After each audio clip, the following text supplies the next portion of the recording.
Bueno, muchas gracias a la subespecialidad en cardiología clínica de la Universidad de Antioquia, al profesor Carlos José Jaramillo y al doctor Jorge Mario Largo por la invitación. Eh, Mi nombre es Juan Carlos Quiseno Noguera.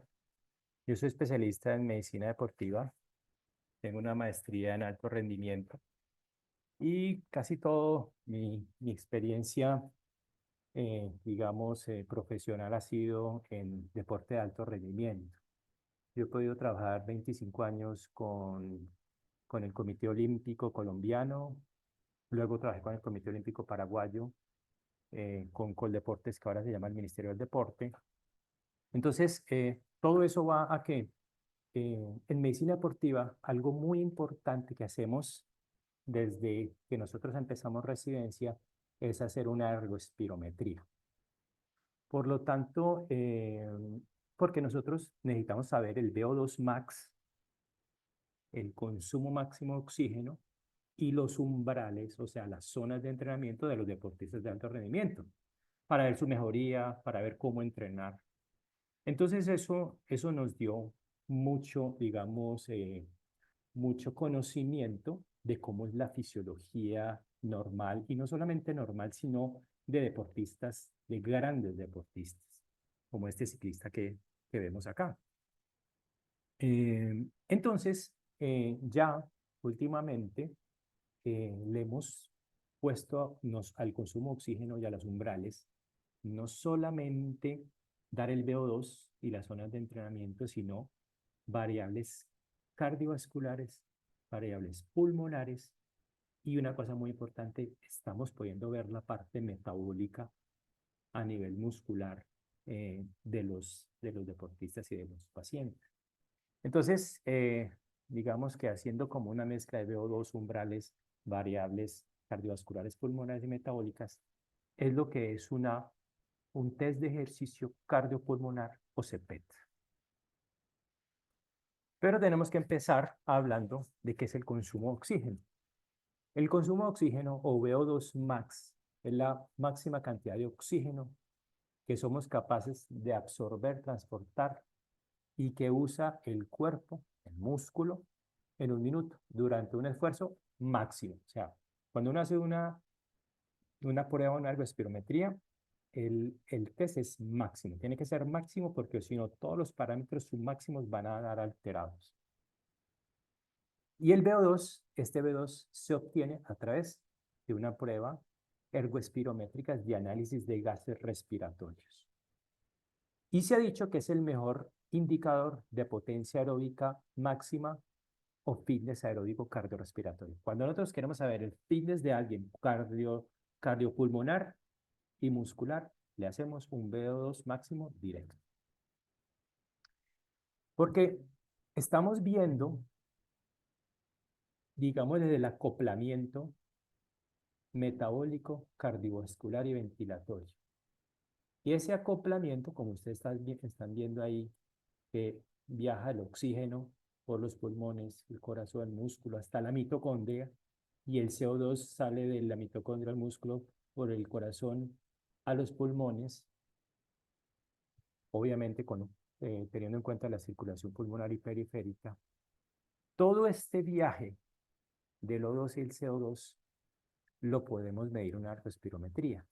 Entonces, cuando vemos un sitio de interferencia en ese acoplamiento metabólico, cardiovascular y ventilatorio, podemos ver si es a nivel, digamos, pulmonar, podemos ver alguna patología obstructiva o restrictiva. Podemos ver patología a nivel de la circulación pulmonar, alteraciones de la ventilación, perfusión, hipertensión primaria o por tromboembolismo pulmonar. Si es a nivel del corazón, en el cardíaco, podemos ver falla cardíaca, una posible isquemia, valvulopatías, cardiomiopatías hipertróficas. A nivel de la circulación periférica, podemos ver la respuesta hipertensiva, una disfunción autonómica, enfermedad fusi-bacterial periférica. Y a nivel muscular, podemos ver alguna enfermedad mitocondrial miopatías, inclusive desacondicionamiento y obesidad. Entonces, existen protocolos y normativas para cada una de estas patologías. El día de hoy voy a hacer más énfasis en la parte cardiovascular, en la parte de falla cardíaca y al final, cómo podríamos hacer una rehabilitación en un paciente que tiene, se las da rehabilitación cardíaca por una falla cardíaca. Esto es lo que hemos podido recopilar de cuáles son las indicaciones para mandar una prueba de esfuerzo cardiopulmonar, una ergospirometría, un CPET. Entonces, primero, para hacer diagnóstico o para ver cuál es el origen de esa disnea o de esa fatiga, intolerancia al esfuerzo. Su causa es cardiovascular, pulmonar, es periférica, es un desacondicionamiento de intolerancia. También podemos evaluar la capacidad funcional del ejercicio, o sea, su funcionalidad o el grado de severidad, inclusive el pronóstico de enfermedades cardiovasculares, enfermedades pulmonares, como falla cardíaca, como EPOC. Y también podemos diagnosticar precozmente y estratificar, o sea, ver qué clasificación tienen todas esas enfermedades cardiovasculares, eh, falla cardíaca, cardiopatía isquémica, valvulopatías, miocardiopatía hipertrófica, o si ya empieza esa, esa enfermedad cardiovascular, por decir hipertensión pulmonar, enfermedades congénitas. A nivel pulmonar, detectar precozmente EPOC, enfermedad pulmonar intersticial, asma, o más bien asma, broncoespasmo inducido por el ejercicio. A nivel musculoesquelético, miopatías, alteración mitocondrial y obesidad y desacondicionamiento físico. Nos llegan mucho paciente para indicación de trasplante cardíaco, indicación muy clara de trasplante cardíaco. También cuando el paciente puede tener o no riesgo prequirúrgico y postquirúrgico en una cirugía torácica, por ejemplo, una cirugía de resección de pulmón o una cirugía abdominal mayor en un paciente de edad, un trasplante de hígado, una cirugía a nivel de colon, etcétera, porque ciertas capacidad funcional son asociados con tener más complicaciones postquirúrgicas. También nos sirve para ver el tratamiento, si está funcionando el tratamiento que le podemos a los pacientes o cardiovasculares o pulmonares, cómo está la parte del manejo de los medicamentos, si está o no funcionando la rehabilitación cardíaca, ver cómo va el marcapaso. Y por último, la respuesta fisiológica al ejercicio y con esto prescribir y monitorizar la rehabilitación. Piensa en la rehabilitación cardíaca, la rehabilitación pulmonar, el entrenamiento deportivo. Entonces, como ves, hay muchas indicaciones para hacer una prueba de esfuerzo cardiopulmonar, no solamente en cardiología, sino en la parte pulmonar, en la parte de obesidad, en la parte metabólica, en diabetes, en alto rendimiento, en deporte. Yo les quise traer esta diapositiva porque yo quiero que vean cómo es una ergoespirometría. Una ergoespirometría tiene un equipo, aquí hay equipos tanto fijos como portátiles. Aquí estamos viendo un equipo, un Oxycon Pro, Jagger. Este es el que manejamos en SICOR, el Metalizer 3B. Y está el Cosmet, que es el Quark CPET. Estos son, digamos, que son los de más alta gama y que son los que se utilizan a nivel cardiovascular. Porque es que hay otros equipos, por ejemplo, estos de aquí abajo, que son más de consultorio, o sea, el no tener sensor de CO2 no sirve no solamente para ver los umbrales ventilatorios, sino que nos sirven para ver todas las variables cardiovasculares que les contaba inicialmente, porque no tienen sensor de CO2. Entonces, estos equipos como el FitMate o el VO2 Master son equipos más de consultorio de medicina deportiva para ver solamente el VO2. Estos equipos también vienen portátiles, pero se utilizan más como en rendimiento deportivo. No se utiliza porque a nivel cardiovascular necesitamos tener la otra pantalla donde vemos el electro. Aquí, este es el laboratorio de fisiología que yo tenía en Paraguay. Vemos una cosa muy importante, que la ergospirometría se hace en el ergómetro de, mm, que está acostumbrado el deportista o lo que hace más frecuente el paciente, bien sea caminando, corriendo o montando en bicicleta. Aquí tenemos esto es un remero en un remoergómetro, este es un ciclista. Y yo quiero que vean que siempre ahí están conectados acá a esta máscara y esta máscara tiene una turbina donde vemos el flujo y el otro donde se sensa el O2 y el CO2. Entonces siempre va a tener como dos sensores adicionales. Este es la unidad de ergospirometría en SICOR. Tenemos para hacer la prueba en banda, la tenemos para hacer en bicicleta. Siempre tenemos dos monitores, uno para el electro y otro para los gases respiratorios. Siempre estamos pendientes del paciente como una prueba de esfuerzo convencional. Aquí ven la parte del electro. Aquí ven la turbina que mide el flujo y esto es un tubo Permature donde se sensa el oxígeno y el CO2. Entonces, ¿cuáles son los parámetros más utilizados en una ergospirometría? Entonces, ya vimos que podemos tener diferentes dispositivos o analizadores en una ergospirometría. Y a partir de ese dispositivo, tener unas variables primarias y posteriormente hacer ciertos índices o relaciones o gráficas y serían unas variables derivadas. Entonces, para volver a recordar, aquí está la turbina que nos mide el flujo y aquí estaría el sensor de O2 y CO2 que va al equipo que sí tiene el sensor de oxígeno y de CO2. Aquí está el ergómetro, tensiómetro, el electro, saturación y se puede tomar el lactato también. Entonces veamos algunas variables. Hoy no vamos a ver todas las variables, pero sí vamos a ver algunas variables. Cuando estamos evaluando el flujo, o sea, el aire, lo que ventilamos, la ventilación mecánica, estamos viendo la ventilación minuto conformada por el volumen corriente y la frecuencia respiratoria. Entonces, con esto podemos tener unas variables derivadas como uno que se llama equivalente ventilatorio para el CO2. Obviamente teniendo el CO2 evaluado por el sensor de CO2. Este es muy importante en cardiología porque este nos dice cuánto CO2 botamos por ventilación.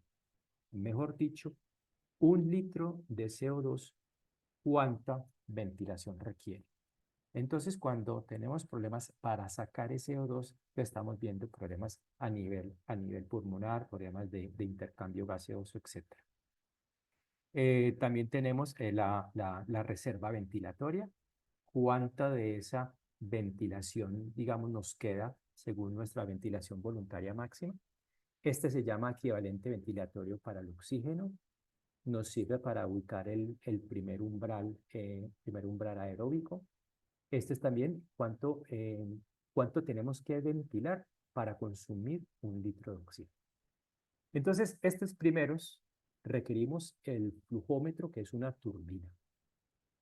Cuando medimos el O2 y el CO2, entonces nos sirve para ver el consumo máximo de oxígeno, ahí está el consumo máximo de oxígeno o pico, y para ver la producción de CO2. La producción de CO2 nos sirve para ver los umbrales, como ya les dije, a través de los equivalentes ventilatorios de CO2 y el equivalente ventilatorio de oxígeno, y el cociente respiratorio.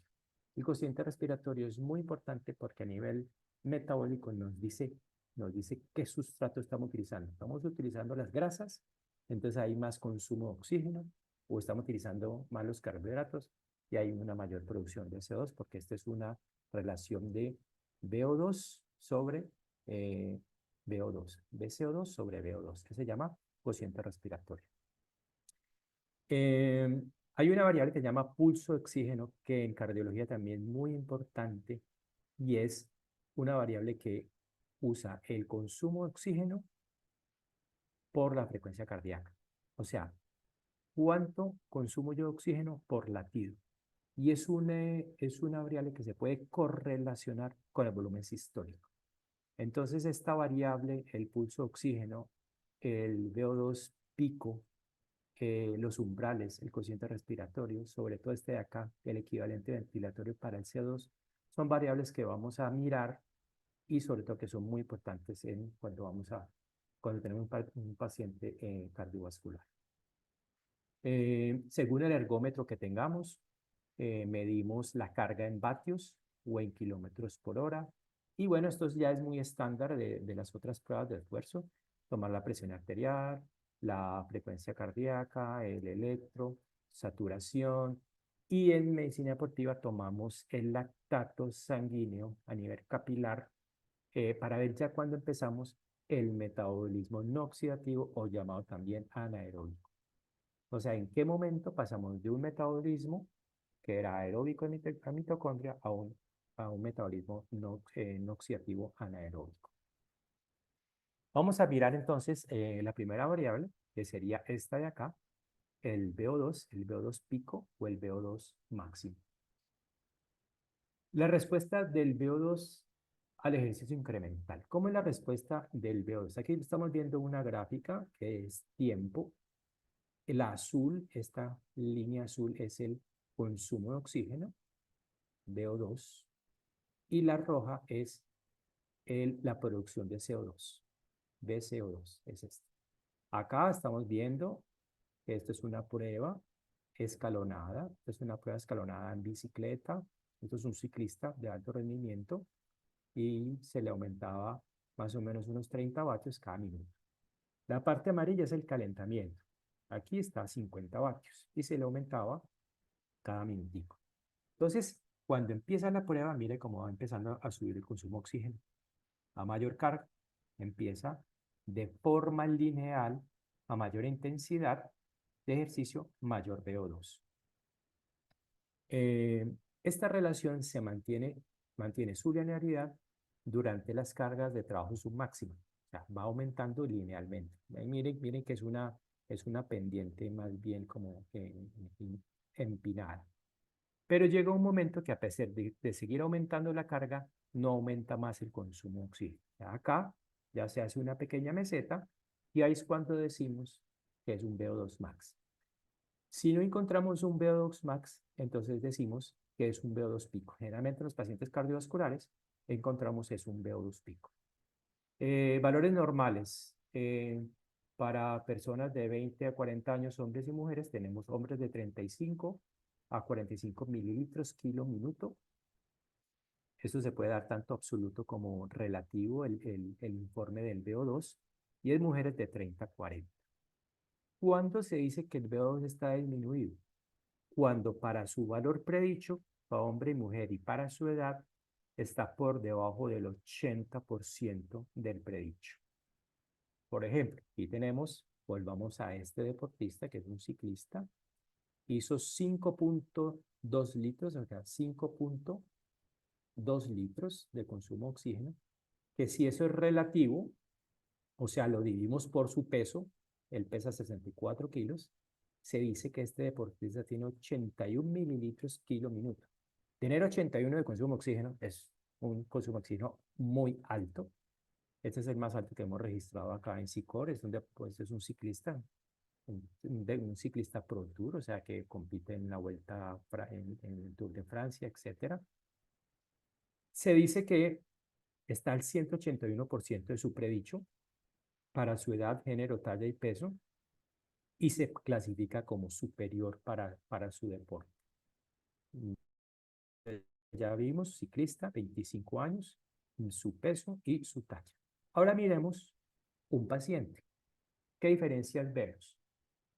Inicialmente vemos que ya ese azul, ya esa relación lineal se pierde y es como ven, que es una curva como ya que se empieza ya a aplanar y ya no sube. O sea, ese VO2,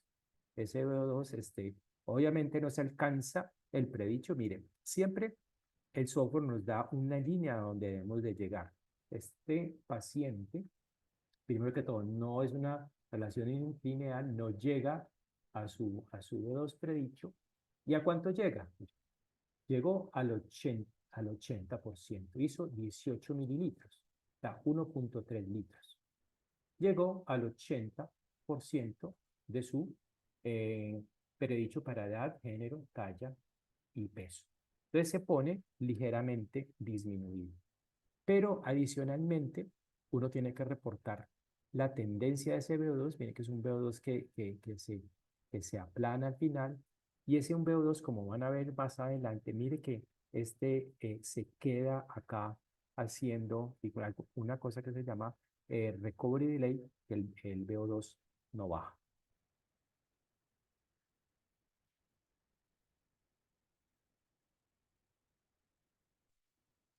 Este es un paciente con insuficiencia cardíaca y vemos, a diferencia de este, mire cómo sube el VO2 de forma, en una inclinación muy, muy aguda, y mire que apenas pasa el calentamiento, esta zona amarilla, esto ya se empieza a aplanar. O sea, aquí el corazón le está pasando algo, no está bombeando suficiente, y a nivel de producción de CO2 se está aumentando. Entonces, este, no solamente el dato de 18 mililitros, 80% de su capacidad funcional ligeramente disminuida, sino la forma de la curva. Miren esta curva que se aplana a partir del segundo umbral. Estas dos líneas verdes son el primero y el segundo umbral. Miren que el primer umbral lo hace en el calentamiento, segundo umbral. Y miren que aquí se aplana. Inclusive ahorita les voy a mostrar, miren, esta parte de acá es la recuperación. Miren que él sigue consumiendo oxígeno en la recuperación. Miren un deportista como no tiene que pagar ninguna deuda. Y acá tiene que seguir el corazón pagando esa deuda a nivel periférica, se llama la deuda de oxígeno, y por lo tanto esto es un indicador de mal pronóstico en un paciente con insuficiencia cardíaca. Entonces, acá tenemos cómo nosotros podemos, un segundito, aceptar, listo, cómo, cómo informamos en una prueba cardiopulmonar la capacidad funcional. Ya vimos, normal de 30 a 50, en atleta de 50 a 80. Entonces, cuando estamos en 20, no hay discapacidad muy incipiente. Eso sería un Weber A en la clasificación de Weber. 16 a 20, como vieron ese paciente con insuficiencia cardíaca, Weber B. Pero ya a partir de aquí ya son personas que empiezan a tener ya cierta discapacidad, Weber C, y menor de 10, Weber D. Pero nos gusta más presentar la capacidad funcional como el porcentaje de lo predicho para su edad y sexo, porque es muy diferente si estamos evaluando a una mujer o si estamos evaluando a alguien joven menor de 50 años. Entonces, es mejor informar no solamente mililitros kilo minuto, sino a partir de qué porcentaje de su predicho ya no es normal, digamos, límites bajos de la normalidad, 80-90, y ya a partir ligeramente disminuida de 68-80, vieron que el paciente anterior estaba acá, ligeramente disminuida, moderadamente disminuida y severamente disminuida. Entonces, así nosotros lo informamos en la prueba. Entonces, serían las indicaciones para los criterios para enlistar pacientes para trasplante. Entonces, miremos qué dicen con respecto a la capacidad funcional cuando esté por debajo de 14 mililitros. Si tiene beta bloqueador, por debajo de 12 mililitros de consumo de oxígeno. Pero si son jóvenes y son mujeres, entonces utilicemos el porcentaje del predicho. Si son pacientes obesos, llevémoslo a su masa magra y que nos dé 19 mililitros. Entonces, esa es la importancia que tenemos de informar la capacidad funcional, tanto en mililitros como en porcentaje del predicho. Ya vimos la primera variable, la variable de capacidad funcional, el VO2 max, con todas sus características. Ahora vamos a ver una variable que se llama el pulso de oxígeno, VO2 sobre frecuencia cardíaca. Es una variable que mide la eficiencia cardiocirculatoria y viene de la ecuación de Fick, que todos la conocen, y básicamente es que eh, si llevamos la frecuencia cardíaca al denominador, nos quedaría VO2 sobre frecuencia cardíaca, se llama pulso de oxígeno, que sería igual al volumen sistólico. Y esta, la diferencia arteriovenosa, o sea, la cantidad de contenido arterial de oxígeno y el contenido venoso, ya cuando llegan a una intensidad más o menos del 75-80%, pero se vuelve una constante. Entonces podemos decir que representa el volumen sistólico y representa la eficiencia cardiocirculatoria y se describe como la cantidad de oxígeno que consumimos por latido y aumenta de forma lineal. Miren, esta es la que es como azul, que está de todas maneras con la frecuencia cardíaca. Miren cómo sube, sube, sube, sube, sube, sube. Y este es el mismo deportista que vieron ahorita. Mire, tiene 28 mililitros por latido, o sea, consume 28 mililitros de oxígeno por latido. Entonces, eso es el 191%. ¿Cuántos son los valores normales? En hombres de 12 a 15, mujeres de 8 a 10. Mire, los atletas 21, él tiene 28. O sea, uno puede decir que este deportista tiene corazón de atleta, tiene un gran volumen sistólico. Y cuando hay patología, cuando informamos o que no llegan a ese valor predicho o por debajo del 80% del predicho, él tiene 191%. Entonces, como ya vimos, con la ergospirometría, obviamente no podemos medir de forma directa el gasto cardíaco, pero sí podemos hacer una inferencia de esa fracción de eyección del ventrículo izquierdo, de ese volumen sistólico, a partir del pulso oxígeno, y nos hablaría del funcionamiento cardiovascular como bomba de gasto cardíaco. ¿Cuándo está alterada? Si el pulso de oxígeno no asciende como lo ven acá, en forma constante, sino que hace una meseta temprana en el primer umbral o antes del segundo umbral, o no llega a los valores que vimos, o peor aún, desciende, como es, como aquí vemos es el mismo paciente de ahorita con insuficiencia cardíaca, vemos que sube el oxígeno de pulso solo en el calentamiento, primer umbral, segundo umbral, y a partir del segundo umbral no solamente está en meseta, sino que este se informa en meseta y que desciende. Termina con 8 mililitros. Eh, aquí tenemos el valor que debería ser 12 mililitros por latido, hizo 8, o sea, el 70. O sea, se informaría como una persona que tiene alteración en su eficiencia cardiocirculatoria y que sería de origen cardiovascular.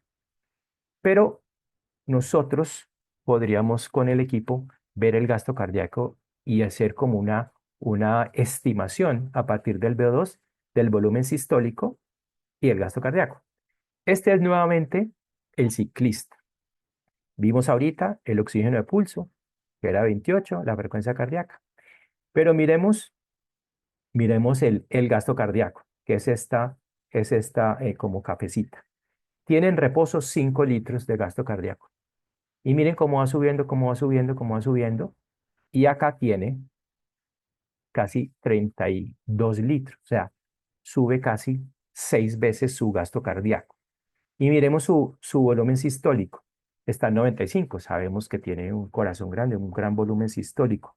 Y miren, sube hasta 172 mililitros. Entonces, esa es una forma de ver el funcionamiento cardiovascular. Miremos el paciente con la insuficiencia cardíaca. Tiene gasto cardíaco en reposo, 4.6. Digamos que en reposo está bien, gasto cardíaco de 4.6.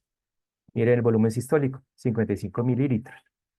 Pero miren que en el calentamiento, digamos que su zona más eficiente. O sea, si a este paciente se le va a hacer rehabilitación cardiovascular, se le hace acá, porque a partir de aquí, digamos que mire el corazón como baja su contractilidad y a expensas de pura frecuencia cardíaca.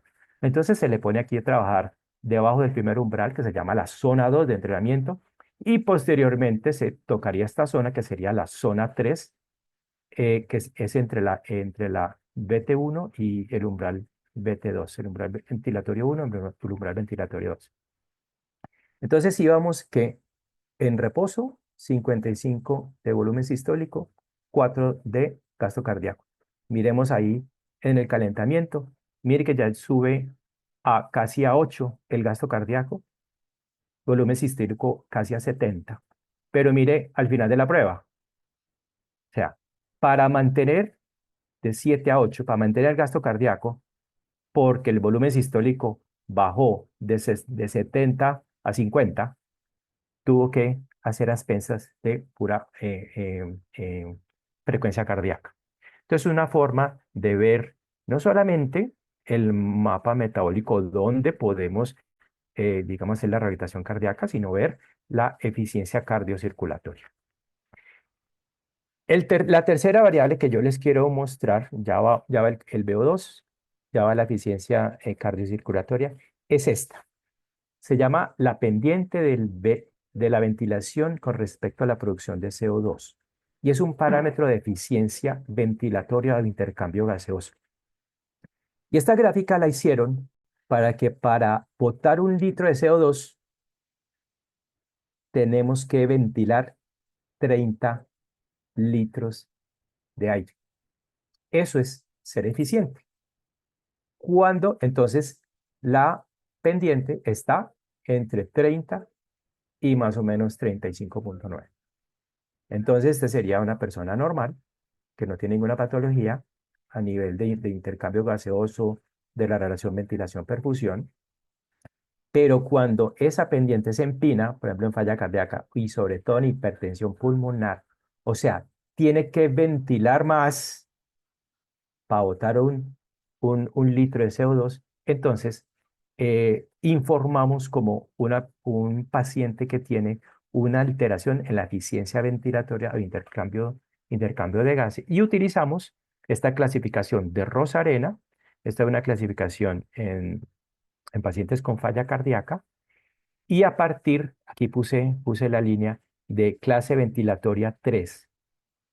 Son 4 clases ventilatorias en que la pendiente es por encima de 36 y esta de 45. Estos pacientes en falla tenían más eventos cardíacos mayores. Entonces, nosotros informamos la clase ventilatoria de los pacientes con este método y también en un artículo de 2017 de Higashi, él lo pone a 37,5. Entonces estamos utilizando a ambos porque nos han recomendado porque hemos encontrado personas que hiperventilan mucho y llegan a 36, entonces estamos utilizando ambas tablas. Miremos entonces el ciclista, miremos la pendiente, le dio 31. Se hace desde el calentamiento hasta el segundo umbral. No se puede hacer a partir del segundo umbral porque ahí hay más producción de CO2 de forma citoplasmática. Y miremos el paciente. Miren, tiene 47. Entonces, aquí tiene desde acá hasta acá. Mire que el segundo umbral fue muy, muy temprano, a diferencia miren hasta donde hace los umbrales el ciclista. ¿Y ese 47 dónde lo pone? Entonces lo informaríamos como clase ventilatoria 4 con ineficiencia ventilatoria o intercambio gaseoso y al sería riesgo de hipertensión pulmonar leve este paciente. Eh, Otra forma como nosotros encontramos la ventilación en una de las gráficas es, miren la ventilación acá como sube la ventilación. Miremos el ciclista. Mire la ventilación como sube. La ventilación sea en litros por minuto. Nosotros podemos ver esa ventilación que está compuesta por la frecuencia respiratoria y el volumen tidal o volumen corriente. Mire que sube hasta 200 litros. Su techo era 175, porque es un deportista de alto rendimiento. Entonces, cuando se encuentra que esta ventilación es oscilante, una amplitud más del 15% con respecto al reposo, 3 oscilaciones durante la prueba y durante el 60% de la prueba, eso ya no es normal. E indica un peor pronóstico y severidad en falla cardíaca. Miremos acá, este es el paciente que estamos viendo, la ventilación oscilatoria, esta es otra paciente y esta es otra paciente. Entonces es algo que informamos como mal pronóstico. Entonces ahorita ya dejamos a un lado las variables de capacidad funcional, de eficiencia cardiocirculatoria y de eficiencia ventilatoria. Ahora vamos a hablar un poquitico de las zonas de entrenamiento a partir de mapas metabólicos. Entonces, como ustedes vieron, varias veces yo dije el primer umbral, el segundo umbral, y entonces, ¿eso cómo se ve? Esto fue desde el año 1980 con el modelo de 3 fases de Skinner y McLaren. Fase 1, aeróbica, la vemos, digamos, la descomponemos en zona 1, zona 2, y es antes del primer umbral que encontramos con el ergospirómetro, el BT1. Y ahí es el punto en que más estamos utilizando grasas, porque las fibras lentas que tienen más mitocondrias, producen poca energía, pero se sostienen en el tiempo. Son fibras lipolíticas que utilizan muchas mitocondrias, mucha lipólisis de ácidos grasos libres. Entonces, si nosotros tenemos buen trabajo en zona 2, buena función mitocondrial, entonces nosotros vamos a tener una, una oxidación de grasas alta y antes del primer umbral detectamos la zona 2. El primer umbral más o menos está entre el 40 al 80%. En un paciente estamos muy a la izquierda, 40%. En un paciente, en una depresión de alto rendimiento, estamos al 80%.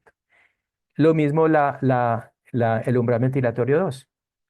Puede estar tan a la izquierda como el 75% o tan a la derecha como el 90%.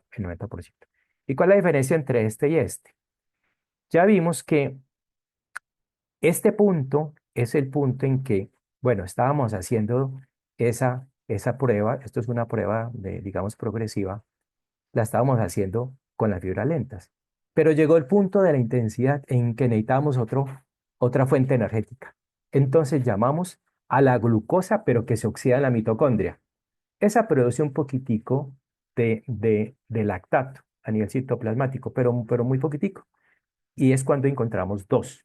Entonces, ahí nosotros a partir del umbral ventilatorio 1, esa producción de CO2 la podemos censar, entonces ponemos el umbral ventilatorio 1, porque ahí sabemos que tuvimos que llamar las fibras tipo 2A, que son semioxidativas. Entonces, utiliza la glucólisis oxidativa, pero también utiliza la glucólisis no oxidativa. Y cuando ponemos, bueno, y ahí, entre este y este es la zona 3.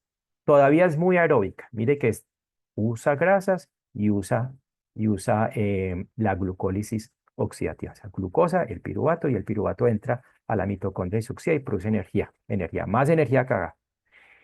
Pero cuando ya estamos en la última parte del esfuerzo, que lo han llamado muy anaeróbico, nosotros lo utilizamos como glucólisis no oxidativa, o sea, es una glucólisis que no va a la mitocondria, sino que da mucha energía, pero a través de la glucólisis citoplasmática.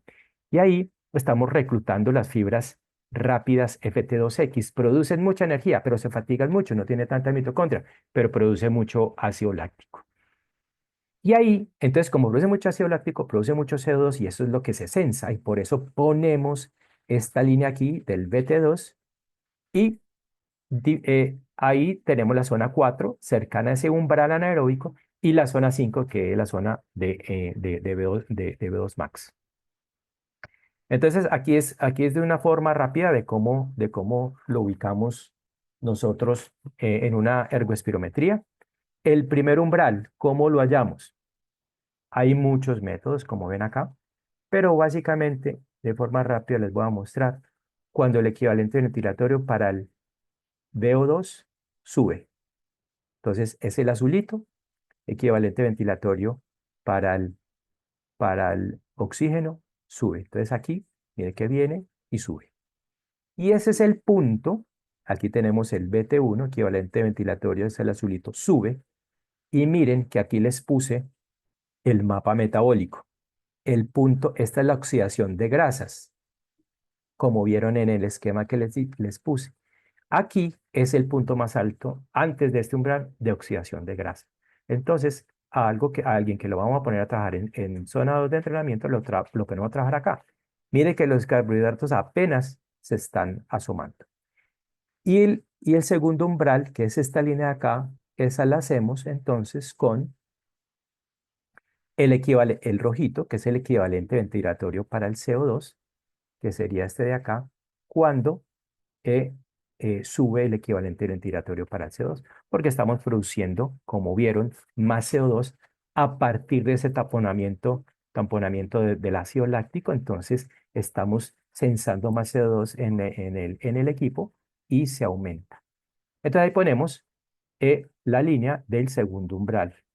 Y también en ese punto otra variable que se llama el PET-CO2, o sea, la presión al final de la expiración de CO2, porque uno está hiperventilando, entonces se está disminuyendo el CO2 ahí cuando empieza a bajar.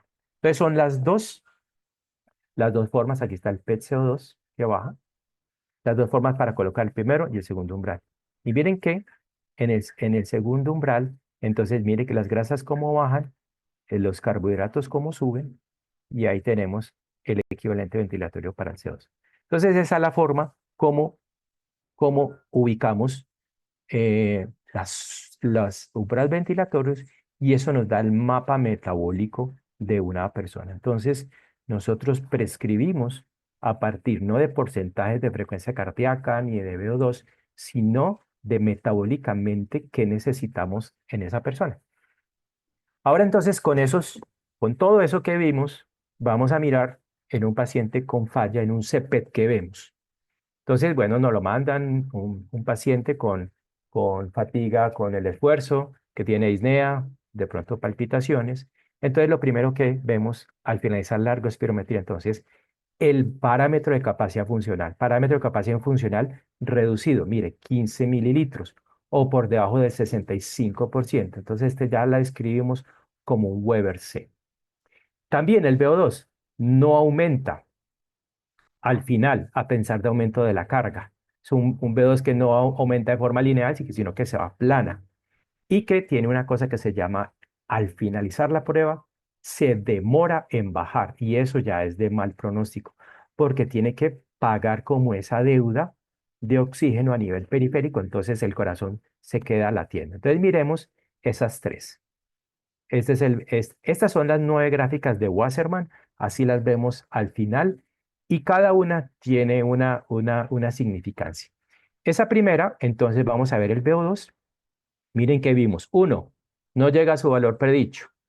Este era el paciente que vimos desde el principio. Llega al 80% de su predicho, 18 mililitros, tenía que llegar acá, más o menos unos 22, 23, este paciente de 81 años, y llegó a 18. Entonces, primero, disfunción leve, él era un Weber B, 80%, pero miremos esa curva, mire que se aplana a partir de acá, como lo habíamos visto.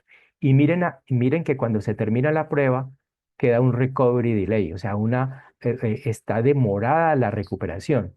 Entonces, el recovery delay estamos hablando de una deuda de oxígeno al finalizar la prueba. ¿Cómo debe ser? Debe bajar inmediatamente el consumo de oxígeno. Si se queda entre 25, 55 y hemos encontrado 152, en insuficiencia cardíaca con FEBI preservada o reducida es un indicador de mal pronóstico. Entonces, ese paciente se la medimos y tenía 128 segundos de recovery delay. Entonces, ya vieron la curva, una curva que no llega a su valor, una curva que se aplana, ineficiencia cardiocirculatoria y con recovery delay. ¿Cómo debe bajar? Este era el ciclista. ¿Cómo debe bajar ese VO2? Miren, en picada. ¿Cómo de subir? Forma lineal y llegar a su predicho. Esas fueron las primeras de encontrarme falla. ¿Qué también encontramos? Que en esa misma gráfica el CO2 se aumenta bruscamente al final, porque digamos, tamponando ese ácido láctico, ese ácido. Entonces miren cómo el CO2 se, se dispara, que se ve aquí cómo se dispara la ventilación. Esta es la gráfica de la ventilación. CO2 estimula la ventilación, entonces eh, eso es otro hallazgo que encontramos en el paciente con falla. Ahora vamos a ver el parámetro de eficiencia cardiocirculatoria, el oxígeno de pulso. O está bajo, no llega a su parámetro, o es en meseta como les mostré, o no llega al 80% de su predicho.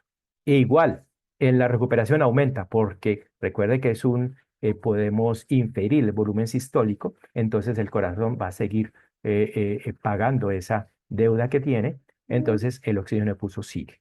Entonces miremos, el oxígeno de pulso sube, pero se aplana y baja. Ya habíamos visto el valor, 70%, cómo es un consumo de oxígeno, una persona sana, hacia arriba y llega a sus valores predichos. El OUS yo no se los había mencionado, pero es cuando es la pendiente de la eficiencia del consumo de oxígeno. Cuando no es una prueba máxima, entonces, para ver la capacidad funcional, podemos ver a nivel submáximo esta variable cómo se comporta, y si está por debajo del 80% o de 1.4 es de mal pronóstico. Este paciente tenía 1.4, entonces también tenía otro criterio de mal pronóstico. Luego vemos cuál es el consumo de oxígeno en ese primer umbral que les mostré. Ese primer umbral es muy importante porque el primer umbral es el umbral de la calidad de vida, es el umbral de uno hace todas las actividades de la vida diaria acá. Entonces uno debe tener mínimo 11 mililitros. Uno debe tener mínimo 3 a 4 meds para poder hacer las actividades de la vida diaria. Entonces, si el primer umbral está por debajo del 40 de VO2 o por debajo de 11 mililitros, entonces aquí vemos que el paciente tenía eh, 14 mililitros y estaba en el 76%. O sea, él todavía podía cumplir sus actividades de la vida diaria. Inclusive a este paciente lo llevamos dentro de su rehabilitación cardíaca, lo llevamos a hacer un entrenamiento en zona 2 y él puede tener una velocidad de caminata moderada y sin ninguna dificultad. Aquí vemos una variable que se llama, que es la frecuencia cardíaca sobre el VO2. Entonces, esta variable no sigue una línea, sino que se empina al final. Esta es la frecuencia cardíaca contra el VO2. Entonces, miren que al final, porque para mantener ese gasto cardíaco, esa frecuencia cardíaca tiene que aumentar mucho, entonces se crea una disparidad. Mire cómo debería ser la frecuencia cardíaca, no tener que latir tanto para consumir oxígeno. Entonces esa pérdida de la linearidad también nos habla un problema de eficiencia cardiocirculatoria. Y ya vimos los de intercambio gaseoso de equivalente ventilatorio, de riesgo de hipertensión pulmonar. Son tres. Vamos a mirar el que les conté de la pendiente del BEBCO2 por encima de 36, mal pronóstico. Este señor tiene 47 y se describe como clase ventilatorio 4. También encontraríamos el equivalente ventilatorio para el CO2 elevados, que serían los rojos. Él lo tiene en 42. Y los PET muy bajitos, él lo tiene por debajo de 27. Entonces, estas tres son gráficas de eficiencia ventilatoria. Yo les expliqué esta porque es como que la que más usamos, las corroboramos con estas. Mire cómo debe ser un PET-CO2, casi que se encuentran las gráficas de los PET y equivalentes ventilatorios del CO2 más bajito. Mire cómo lo tiene alto. O sea, son alteraciones de la eficiencia ventilatoria. Bueno, muy bien. Entonces, si llevamos a estas recomendaciones para a los pacientes con insuficiencia cardíaca de Marco Guasi de 2012. Este paciente entonces estaba Weber B porque tenía 18 de consumo de oxígeno, pero el slop del BCO2, clase 4, mal pronóstico, tenía ventilación oscilatoria y tenía el PET-CO2 bajo. No tuvo cambios de la presión arterial. En el electro no tuvo cambios en el CT, algunas extrasístoles aisladas. Y sí tuvo esta que se llama la recuperación de la frecuencia cardíaca al minuto, por debajo de 12. Como ven acá, miren la recuperación, es muy lenta. Entonces fue una recuperación de 8 latidos en ese minuto. Mire cómo tiene que ser una recuperación de la frecuencia cardíaca. Entonces también cumplía este criterio. No presentó ni angina de disnea, presentó cianosis. Entonces este es un paciente de insuficiencia cardíaca que Weber P, pero que tiene y lo de la cianosis como criterio de mal pronóstico, pero que como vimos su mapa metabólico, le, eh, se, una rehabilitación cardíaca bien dirigida le podría ayudar mucho a esa insuficiencia y así lo reportaría. Entonces, la prescripción del ejercicio, que ya es la última parte, hay que tener en cuenta la capacidad funcional del paciente, que le vimos en la prueba, qué medicamento está tomando un beta bloqueador, si encontramos alguna arritmia en la prueba, si tiene algún problema osteomuscular, la edad, qué motivación, qué le gusta hacer, le gusta montar bicicleta, le gusta caminar, y tiene que ser con un criterio individual.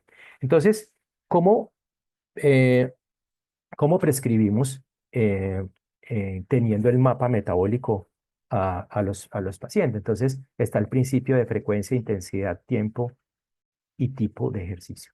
Frecuencia, empezar con 3, terminar en 5 veces a la semana. Intensidad, esta es la parte más difícil, porque ustedes van a ver en todas las guías que dicen porcentaje de la frecuencia cardíaca máxima, de la reserva, del VO2, pero ahí estamos colocando como si todo el mundo tuviera los mismos umbrales en los mismos puntos, y eso no funciona así. Hay umbrales a la izquierda, hay umbrales normales, hay umbrales a la derecha, y todo eso depende de metabólicamente usted cómo es.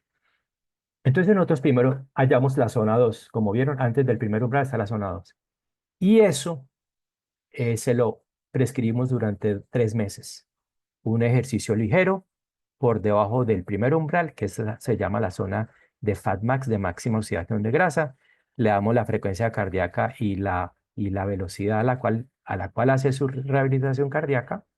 Y después de unas semanas ya podría incursionar en zona 3, que sería un ejercicio moderado. Entonces, entre zona 2, básicamente, y zona 3. Ya luego, cuando ya lleva 3 semanas, 3 meses, perdón, y ya vemos que le podemos incorporar un ejercicio más intenso, utilizamos HIIT en zona 4 o 5, luego de los 3 meses, y ahí continuamos por un año y podemos volver a evaluar al paciente a los 6 meses, al año. Pero eso lo hacemos de forma polarizada. ¿Cómo es polarizada? El 80% de ese trabajo sería en zona 2 y el 20% sería en HIIT, en zona 4, zona 5. O sea que si hacemos 5 veces por semana, 4 sería zona 2 y una sería en HIIT. ¿Cuánto tiempo? Para zona 2 tenemos que progresar hasta 60 minutos y ojalá 90 minutos. Y para el HIIT, depende del HIIT que hagamos. Por ejemplo, podemos hacer 4 minutos por 3 minutos de pausa 4 veces, y eso nos da 30 minutos, 35 minutos. Método, todo lo que sea aeróbico y que la persona esté acostumbrada. Ya vimos cómo es la progresión. Primero frecuencia veces a la semana, luego el tiempo de 15 hasta 60, de 15 hasta 90 minutos, y la intensidad es lo último. O sea, uno no puede empezar con hit porque esa persona no va, inclusive caminando ya están haciendo su primer hit porque la frecuencia cardíaca se le sube mucho. Recuerden, fuerza 2 veces por semana para evitar esa sarcopenia y trabajar los músculos inspiratorios y el balance y el equilibrio. Esto era lo que les mostraba de prescribir con porcentajes de la frecuencia cardíaca máxima reserva y VO2, en vez de umbrales y por zonas o del umbral isquémico. Hicieron un estudio en que vieron cuando prescribían con porcentaje del VO2 pico o porcentaje de la frecuencia cardíaca y les hicieron al mismo tiempo una ergospirometría para ver su primer umbral. Y se dieron cuenta que cuando les prescribían así, ya estaban en alta intensidad, a pesar de que era el umbral ventilatorio 1. Y cuando estaban en el umbral ventilatorio 2, los que prescribían con el porcentaje del V2 pico de frecuencia cardíaca ya lo tenían en intensidad muy alta. Esto es porque, si recordamos esta gráfica, si estamos acá, estamos al 65% del V2, de aquí al 80%. Pero si estamos muy desacondicionados, estamos a la izquierda. Y si estamos muy acondicionados, estamos a la derecha. Entonces los mapas metabólicos nos van a decir exactamente en qué punto.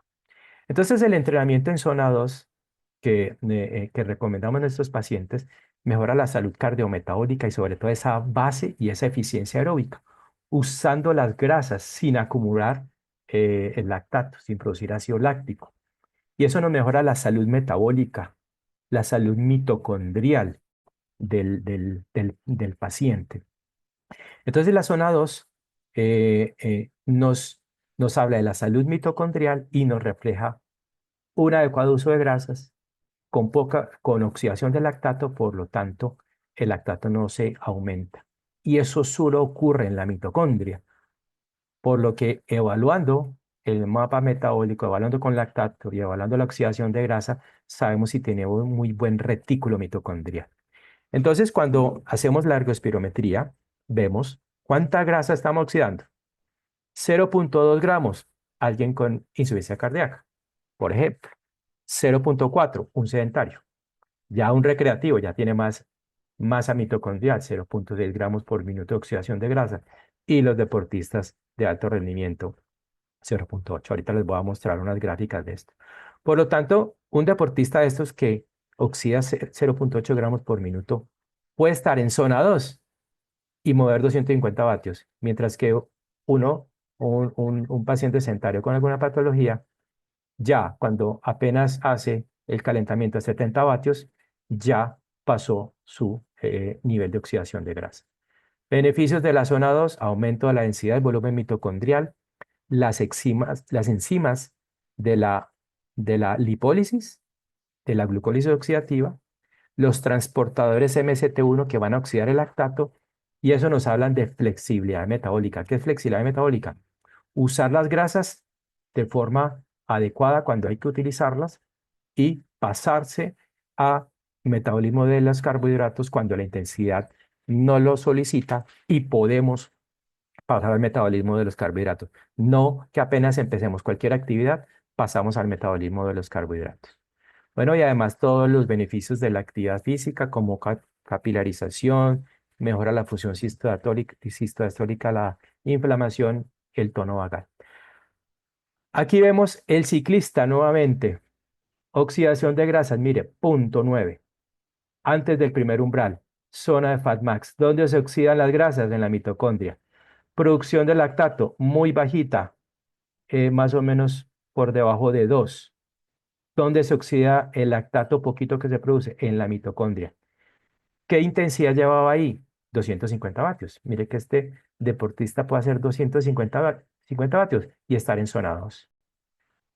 Una persona sedentaria con 111 de frecuencia cardíaca tiene ya su Fatmax en 0,3 gramos. Y miren una persona, un paciente con insuficiencia cardíaca, 0,1. Pero esto nos sirve para prescribir las zonas de entrenamiento. Entonces, les prescribiríamos zona 2, les damos la carga, o sea, kilómetros, el pace, la frecuencia cardíaca, por qué tenemos que entrenar o rehabilitarnos ahí para mejorar la lipólisis, la salud mitocondrial, la flexibilidad metabólica. Si les vamos a medir lactato en el terreno que esté por debajo de 2, pero también tenemos las otras zonas que más adelante en la prescripción del entrenamiento las vamos a tocar de forma polarizada 80-20. Y entonces, cuando necesitamos corroborar esa zona no con un ergospirómetro, sino en el terreno. Entonces nos vamos para el terreno, le ponemos el pace o la velocidad al, al, al paciente o al deportista, le tomamos lactato y mire que está, para que esté en zona 2 es un test de zona 2 por debajo de 2. Entonces esta persona hizo 8 repeticiones, se demoró más o menos 60 minutos haciendo esto eran vueltas al Parque Juan Pablo II, y puedo garantizar que estaba en zona 2 de entrenamiento. ¿Cómo saber si estoy en zona 2? Nos preguntaba. Entonces respondimos con la prueba al 148, 157 de frecuencia cardíaca, lactato que esté por debajo de 2, puede conversar, pero la conversación no es confortable, y percepción del esfuerzo 2-3. ¿Cuánto tiempo hay? Más de 60 minutos. Como ellos son runners, pueden ser 150 minutos. ¿Cuántas veces por semana? 4 veces de forma polarizada. 3 meses se demora mejorar la masa mitocondrial. El objetivo, crear la capacidad aeróbica, y bueno, lo que vimos. Em, y bueno, eso era lo que les traía. Acá pues, el año pasado pudimos ir a un congreso de ergoespirometría donde estaba Íñigo San Millán, que es el fisiólogo de Pogacar, el que lo pone a trabajar en zona 2 para que sea más eficiente en zona 4. Y George Brooks, que nos enseñó de cómo el lactato que se produce se oxida en la mitocondria a intensidades bajas. Bueno, yo sé que estaba un poco largo, muchas gracias. No sé si tienen alguna pregunta. Doctor, muchísimas gracias. Realmente fue una excelente conferencia y nos quedó mucho más claro algunos términos que de pronto a veces vemos en estos reportes y no sabemos de pronto cómo abordar eficientemente.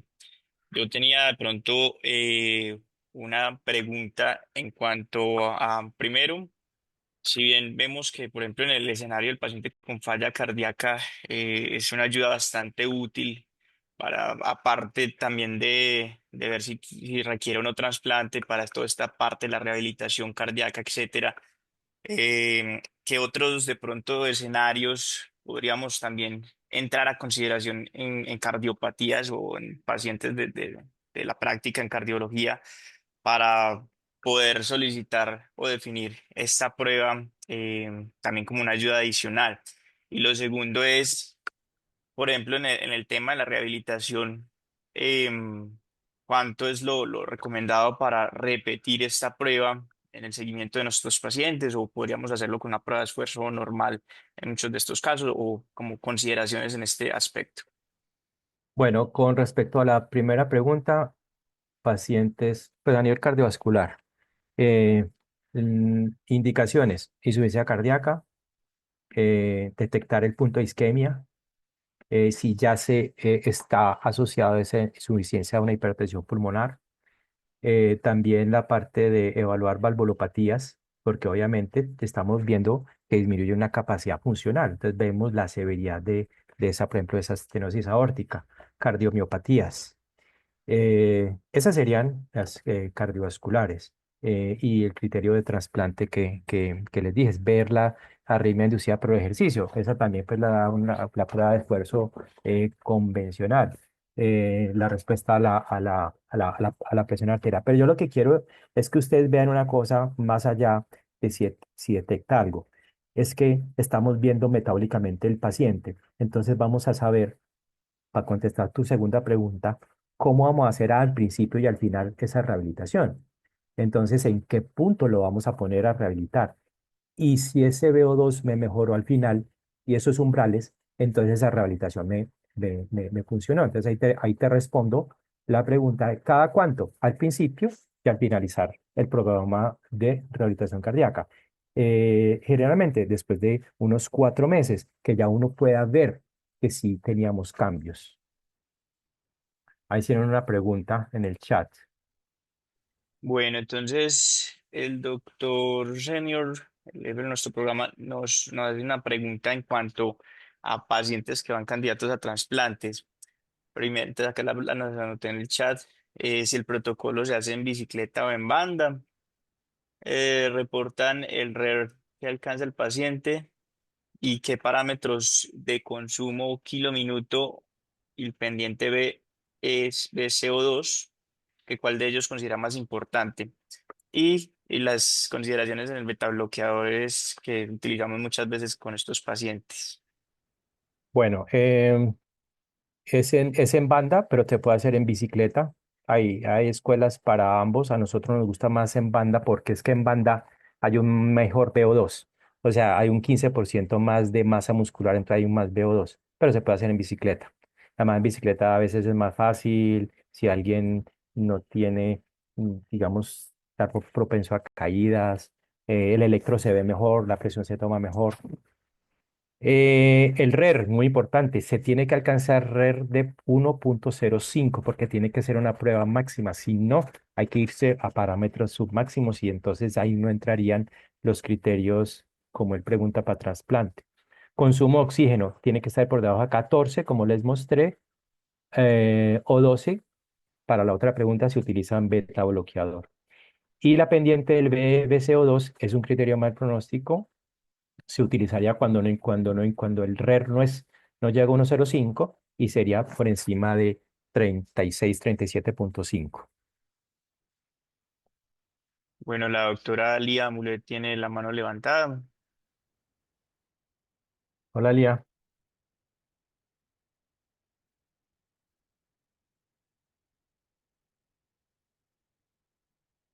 Está silenciado el micrófono de Lía. Hola, buenos días. Hola, ¿Me Lía, ¿qué escuchan tal? bien? Hola, profe, ¿cómo está? Muchas gracias por Bien, su presentación. gracias, Lía, Profe, por dos invitarme. preguntas. En relación un poco a lo que estaba preguntando el profe señor, ahorita que nosotros, bueno, yo tuve la oportunidad de tener contacto con el grupo de trasplantes, frecuentemente recibimos reportes de espirometría y la mayoría del tiempo restringimos ese reporte al consumo de oxígeno pico, ¿sí? No tenemos como muy en cuenta el resto de información que nos da la prueba. En ese escenario, en comparación con el consumo de oxígeno, las otras variables o la otra información que nos da la prueba para decidir en qué momento llegamos a ese paciente al trasplante, qué rendimiento tiene. La otra pregunta que tenía era en relación a los parámetros de eficiencia ventilatoria. ¿Qué importancia tiene eso al momento de decidir o incluir en la rehabilitación de estos pacientes el entrenamiento respiratorio?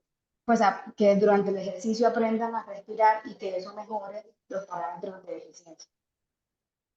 Bueno, con respecto a la primera, es que cuando yo les mostré ahí el criterio del 2016 para enlistar a los pacientes para trasplante. Y ellos los ponen muy VO2 y porcentaje del VO2 predicho y simplemente que si no llega al RER de 1.05, utilizar el slope del VCO2. Pero, pero cuando uno ve los pacientes, uno tiene muchos indicadores y entonces uno puede ver criterios de mal pronóstico. Entonces puede que no esté en 14, digamos que esté en 15 y el porcentaje no le da el 50, le da el 60, pero tiene ventilación oscilatoria. El equivalente, la pendiente del BBCO2 está en 47, entonces hay riesgo digamos, de ineficiencia ventilatoria de hipertensión pulmonar. Vemos que tiene recovery delay, o sea, tiene que seguir pagando esa deuda casi que 2 minutos, como vieron ese paciente. La frecuencia cardíaca no baja. Entonces, y además se hacen los scores que ustedes utilizan para falla cardíaca. Entonces es como algo más como holístico, como muchas cosas, y no solamente un número, no solamente ver tanto el número en el VO2, sino, por ejemplo, 0.1 gramos de metabolismo de las grasas. Una persona que sabemos que mucha parte de la falla es esa parte periférica que no extrae oxígeno. Esa sería como mi respuesta, Lía. Ahí veo que está el profesor Carlos José Jaramillo. Venga, El profe de pronto, no veo la mano levantada, pero miremos a ver. Ahí me están preguntando sobre el B2 pico, frecuencia cardíaca, reposo, primer umbral como variable de medición para saber si un paciente respondedor o respondedor lento. Otros qué parámetros da la ergospirometría que puedan determinar si un paciente es respondedor a un plan de rehabilitación. Eh, cuando uno es respondedor a un plan de rehabilitación, eh, uno tiene que, es lo más fácil. Usted puede hacer más cosas después o no. Entonces, lo primero uno que tiene que evaluar es la carga. ¿Cuánto estaba haciendo antes y cuánto está haciendo más? Estaba en una bicicleta, que haga más vatios. Estaba caminando, que camine más rápido. Estaba corriendo, que camine más rápido. Porque todo eso, esa eficiencia mecánica, va a llevar a mejorar el VO2 pico, como estás preguntando, que la frecuencia cardíaca en reposo obviamente baje, no esté por allá en los 80, sino que ya la estemos en 60, o sea, ya más estímulo parasimpático, y que el primer umbral que lo tenía a 50, ya lo corramos a 60%. Y ya no solo caminando, sino con un pequeño trote, ya somos eficientes. Entonces, son muchas variables para los respondedores. Pero hay una cosa muy importante en los respondedores. Los respondedores tiene que ser, la prescripción tiene que ser individual. Porque si usted no lo hace con mapas metabólicos, de pronto usted no le pega a la zona que tiene que rehabilitarlo. Entonces ahí es donde va a encontrar los no respondedores. Y además, como mostré en una diapositiva, tiene que ser individualizado según la clínica, según el paciente, según los síntomas.